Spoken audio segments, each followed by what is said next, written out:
Պարոն Խաչատրյան, բարև ձեզ։ Ինչ սպասենք այս խորհրդարանից։ Այս խորհրդարանից պետք է սպասել, որ պետք է ընդդիմությունը իր աշխատանքով եւ խորհրդարանական եւ կարծում եմ նաեւ արտախորհրդարանական փողոցային պայքարով իշխանազրկի քաղաքացիական պայմանագիր կուսակցությունը գլխավոր, այսպես ասած, խնդիրը, որ պետք է դնի ընդդիմությունները իր առաջ, սա է լինելու։ Եվ հաշվի առնելով դրամադրվածությունը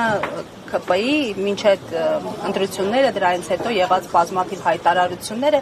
թե ինչ դրամատրությամբ են սպասելու ընդդիմությանը, ձեր դիրքորոշումը ո՞րն է։ Իսկ ինչ դրամատրությամբ սպասեն։ Ես քիչ առաջ էլ ասացի, մենք նախորդ խորհրդարանում արդեն իշխանության պատգամավորների կողմից, ներկայացուցիչների կողմից բազմաթիվ լկտիության հասնող դրսևորումներ տեսել ենք, չենք բացառում, որ այս խորհրդարանում նույնպես լինելու է։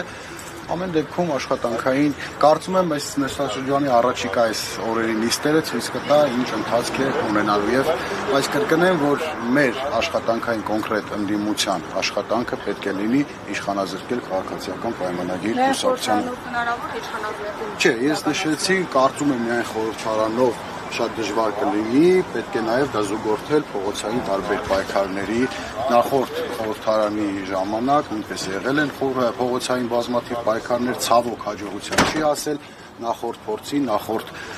կարելի ասել սխալների վրա պետք է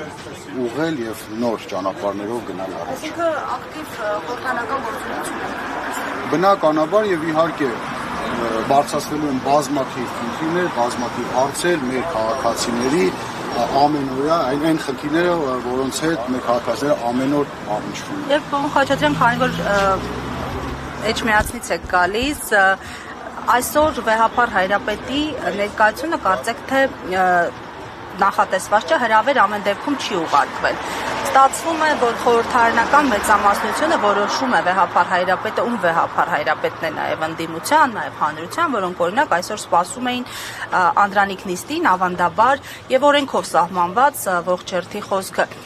Ձեզ համար սա ընկալելի է, ձեր դիրքորոշումը ո՞րն է լինելու, եթե այսօր օրինակ վեհապարի փոխարեն ինչ որ մեկը որոշի ելույթ։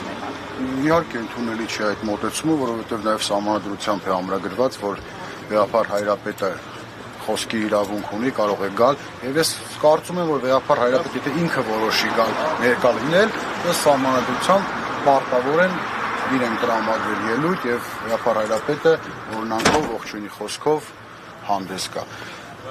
Չգիտեմ, խոսակցություններ եղան, որ միգուցե նաև կարգալույց եղած որևէ հոգևորականներից ներկա լինեն, բայց ամեն դեպքում իհարկե մենք այդ ամենին համաձայն չենք եւ կտրուկ համաձայն չենք դրան, մենք մեր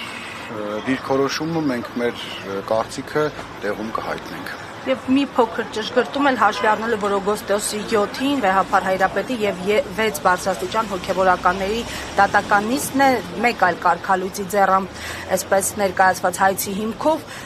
ձեր այսպես վերաբերմունքը նմանատիպ սցենարներին զուգահեռ սա նաև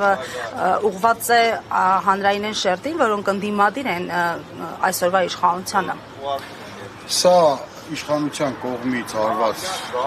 խայտառակ քայլ է, այսինքն տեսնել, մենք այս ընթացքում շատ ոտնձգություններ տեսանք դեպի հայ առաքելական եկեղեցին, դեպի ամենայն հայոց կաթողիկոսը, բարձրաստիճան հոգևորականները,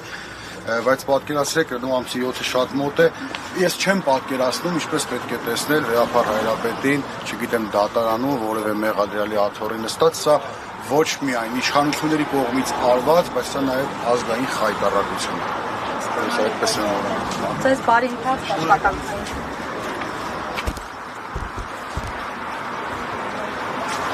Հարվածությունը թեմի հարգելի հետևողներ, ազգային ժողովի Դեմիրճան մուտքի մոտ ենք եւ մենք զրուցում ենք քաղաքացիների հետ